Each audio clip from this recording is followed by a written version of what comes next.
এইটা রাষ্ট্রে আমাদের রাষ্ট্রে যারা আমাদের উপরে আছে দায়িত্ববান, আমি বলবো আপনারা একটু লজ্জা করিয়েন, একটু শরম পাইয়েন। কেন?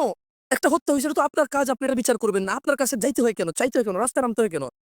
কেমন হয়েছে বিষয়টা আমি আপনাকে বলি। বিষয়টা হচ্ছে এরকম যে ফিলিস্তিন আর ইসরায়েলের মতো হয়ে গেছে আমাদের অবস্থা। ফিলিস্তিন বলল যে তোমাদের থাকার জায়গা নাই, খাওয়ার জায়গা নাই, তোমরা হচ্ছ লাওয়ারিস বেওয়ারিসের মতো তোমাদের অবস্থা। ভূমিহীন তোমরা। আসো থাকতে দিচ্ছি। এই ভূমিতে যা উৎপাদন হবে তাই খাইও, সমস্যা নাই। আমরা তোমরা মিলে খাবো। এখন ইসরায়েল দখল করে কি করছে?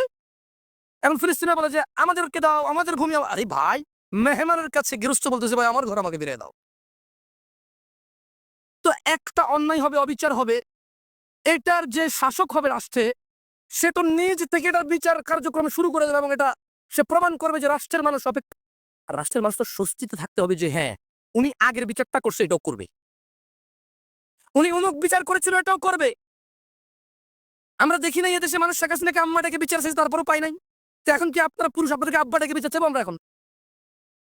তা আমরাও ডাকবো না আব্বা, আপনি ভাবিয়েন না কিছু। আমরা জানি আম্মা ডেকেও পাই নাই বিচার, তারপর আব্বা ডাকলেও পাবো না। তো আমরা আব্বা ডাকবো না আপনারে। উনি মহিলা ছিল, সবাই ওনাকে আম্মা আম্মা ডাকছে। আমি শুনছি, বললাম, আমি অনেকগুলো নিউজ দেখছি, বলছে যে মা আপনি জননেত্রী, মা আপনি বিচার করেন। আরে আশ্চর্য, খুনিকে যদি মা না, উনি যদি শত্রু, তারপর তুমি বিচার করতে হবে। রাষ্ট্র দায়িত্বে আসুন। যাই হোক, কথা অন্যদিকে নিয়ে চলে গেছি। তোমরা বিরক্ত হচ্ছ নাকি? বিরক্ত হয়েও না। তোমাদের ছোট ভাই ব্রাদারকে বুঝাও, ওরা সঠিক পথে আছে, তবে ভুল জায়গায় চাচ্ছে। আরে ফকিরের কাছে যদি বলি 1 কোটি টাকা দিবি, নাহলে যেতে পারবি না, ওই করবে যে কিডনি বেস, কি কি আছে সব বেচালা ভাই, ব্ল্যাক মার্কেটে প্রাইস পাবি না রে ভাই।